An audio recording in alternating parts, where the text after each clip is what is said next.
কলকাতায় টাকার পাহাড়, কলকাতা এবং চেন্নাই মিলিয়ে একযোগে 20টি জায়গায় তল্লাশি চালাচ্ছে কেন্দ্রীয় এজেন্সি। এর মধ্যে কলকাতায় লেক মার্কেটের আবাসনে তল্লাশি চালিয়ে এখনো পর্যন্ত টাকার পাহাড় উদ্ধার হয়েছে।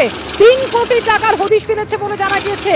মোট 20 জায়গায় তল্লাশি, প্রায় 8 কোটি টাকা বাজেয়াপ্ত করা হয়েছে। এর মধ্যে লেক মার্কেটের যে আবাসনে দীর্ঘ তল্লাশি চলছে, যা প্রায় 35 ঘন্টার কাছাকাছি হলেও সেখানে অর্থাৎ লেক মার্কেটের এই আবাসনে তল্লাশি চালিয়ে 3 কোটির হদিশ মিলেছে বলে এখনো পর্যন্ত জানা যাচ্ছে। লটারির মাধ্যমে তাহলে কি কালো টাকা সাদা করা হতো? এই প্রশ্নই উঠছে। কালো টাকা সাদা করতে লটারিকে ব্যবহার করার আশঙ্কায় এই অভিযান শুরু করেছে কেন্দ্রীয় এজেন্সি। সরাসরি কথা বলবো ব্রতদীপ ভট্টাচার্য আমাদের সঙ্গে রয়েছেন এই মুহূর্তে। ব্রতদীপ, কলকাতা এবং চেন্নাই মিলিয়ে মোট 20টি জায়গা যেখানে এই তল্লাশি অভিযান চলছে, যার মধ্যে কলকাতায় এই আবাসনে এখনো পর্যন্ত 3 কোটির হদিশ মিলেছে। কারা রয়েছে নেপথ্যের এবং কি কারণে এত বিপুল পরিমাণ টাকা সেখানে রাখা হয়েছিল, কি বলছেন এখনো পর্যন্ত গোয়েন্দারা? টাকা এখনো পর্যন্ত জানা গিয়েছে 3 কোটি টাকা, কিন্তু টাকা গোনার কাজ এখনো চলছে। সেই অঙ্কটা কোথায় গিয়ে দাঁড়াবে সেটা কিন্তু এখনো নিশ্চিতভাবে বলা সম্ভব নয়। সেটা তল্লাশি অভিযানের শেষেই ইডির তরফ থেকে জানা যেতে পারে। তবে যেটা জানা যাচ্ছে যে এই সংস্থা দপ্তরে সেখান থেকে টাকা উদ্ধার হলো, সেখানে আরও বেশ কিছু নথিপত্র পাওয়া গিয়েছে এবং সেখান থেকে বেশ কিছু ডিজিটাল এভিডেন্সও কিন্তু সংগ্রহ করছেন ইডির আধিকারিকরা। তোমাকে একটু দেখাবো ছবিটা, আমি দীপ্তেন্দুকে দেখাতে বলবো, ক্যামেরা আমার সহকর্মী। গতকাল সকালবেলায় কিন্তু এই লেক মার্কেটের এখানে এই আবাসনে এখানে হানা দেয় ইডির আধিকারিকরা। একেবারে কেন্দ্রীয় বাহিনী জওয়ানদের নিয়ে সেখানে তারা তল্লাশি অভিযানে নামে এবং কার্যত 2 দিন হয়ে গেল। সেই 2 দিন ধরে কিন্তু ম্যারাথন সেই তল্লাশি অভিযান চলছে এবং তারপর আজকে কিন্তু সেই কোটি কোটি টাকা এখান থেকে উদ্ধার হয়েছে। প্রচুর টাকা উদ্ধার হয়েছে। 2টি টাকা গোনার মেশিন নিয়ে আসা হয়েছে এবং সেই টাকা গোনার মেশিন দিয়েই টাকা গোনার কাজ কিন্তু এখনও চলছে। কাজে অঙ্কটা 3 কোটিও ছাপিয়ে যেতে পারে এমনটাই আশঙ্কা করা হচ্ছে। এবং এই টাকা কোথা থেকে এলো, কারণ যে অভিযোগ রয়েছে এই ফিউচার গেমিং সংস্থা অর্থাৎ স্যান্টিয়াগো মার্টিন যার বিরুদ্ধে অভিযোগ, তার এই সংস্থার বিরুদ্ধে অভিযোগ যে এই লটারির আড়ালে কিন্তু জালিয়াতি হয়েছে এবং তার মাধ্যমে কয়েক হাজার কোটি টাকার জালিয়াতি হয়েছে। এবং সেই টাকার উৎস কোথায় এবং এর নেপথ্যে কীভাবে এই কালো টাকা সাদা হয়েছে কিংবা এই জালিয়াতি হয়েছে সেটাই জানার কিন্তু এখন ইডির আধিকারিকদের লক্ষ্য। এবং আরও একটি বিষয় কিন্তু তারা বারবার যেটা জানার চেষ্টা করছেন যে এর নেপথ্যে কোনো প্রভাবশালী যোগ রয়েছে কিনা। কারণ এই সংস্থা, এই ফিউচার গেমিং সংস্থা স্যান্টিয়াগো মার্টিনের এই সংস্থা যে তথ্য পাওয়া গেছে সুপ্রিম কোর্টের নির্দেশে যে সবথেকে বেশি ইলেকট্রাল বন্ডে চাঁদা দিয়েছে তারা, সেই টাকা কোথা থেকে এলো এবং যে সমস্ত অভিযোগগুলি রয়েছে, যে অনিয়মের কথা জানতে পেরেছেন ইডি আধিকারিকরা, সেগুলো কিন্তু তারা খতিয়ে দেখছেন। একদিকে লেক মার্কেটের পিছনে এই আবাসন, সেইখানে যেমন তল্লাশি চলছে, তার পাশাপাশি ঠিক এই রাস্তার উল্টো দিকেই লেক রোড, সেইখানে কিন্তু এই সংস্থার যে আধিকারিক নাগরাজন তার যে ফ্ল্যাট, সেখানেও কিন্তু একইভাবে 2 দিন ধরে তল্লাশি অভিযান চালিয়ে যাচ্ছেন ইডির আধিকারিকরা। সেইখান থেকেও কিন্তু বেশ কিছু নথিপত্র উদ্ধার হয়েছে এবং যেটা ইডি সূত্রে জানা যাচ্ছে প্রচুর নথিপত্র কিন্তু রয়েছে সেই ফ্ল্যাটে। একইভাবে এই যে দপ্তর, সেখানেও কিন্তু নথিপত্র রয়েছে।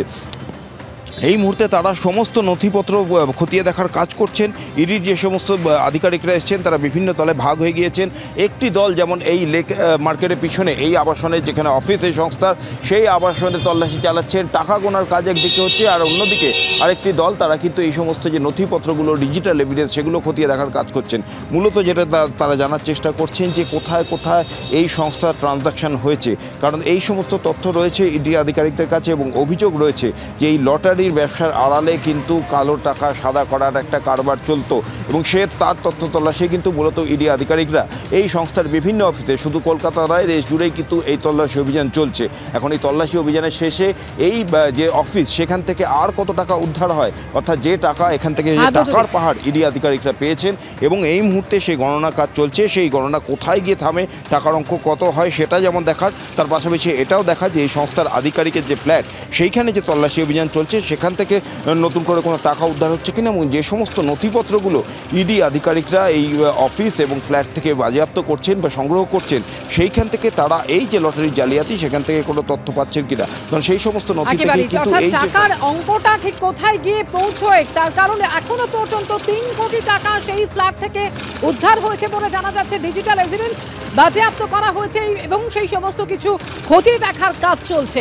এই টাকা উদ্ধার নিয়ে শুভেন্দু অধিকারী কি বলেছেন এবং পাল্টা কি বলেছেন কুণাল ঘোষ, পরপর রাখবো আপনাদের সামনে। লটারি কেলেঙ্কারি হচ্ছে আপনার মার্টিন এবং এই যে বিয়ার লটারি এবং মার্টিন লটারি, এটা নিয়ে গত 2-2.5 বছর ধরে লাগাতার আমি বলেছি এটা ভাইপো লটারি।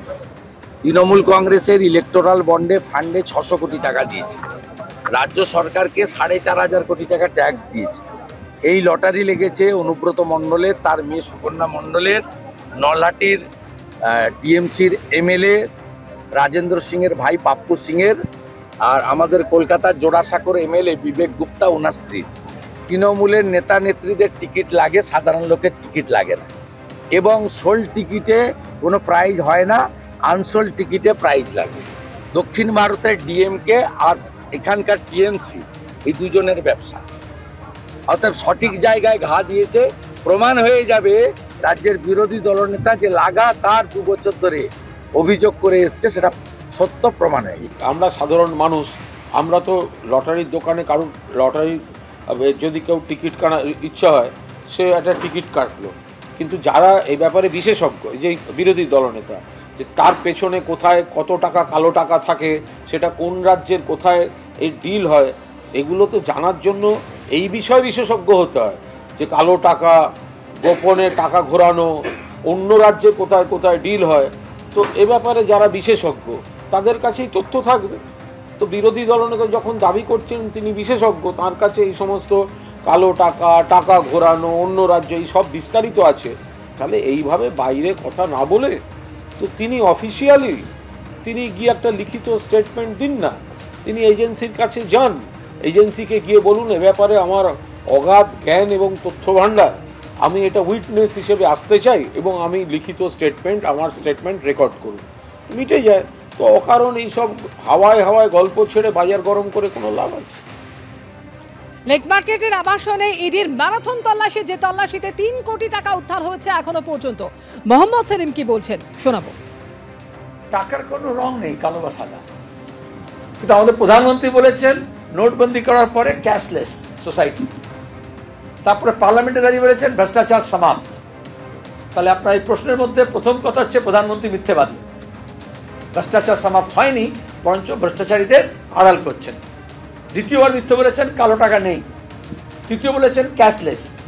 তাহলে একটা ঘটনায় প্রধানমন্ত্রী গোটা দেশকে মিসলিড করছেন 3টে কথা বলে, আর আড়াল করছেন কারণে।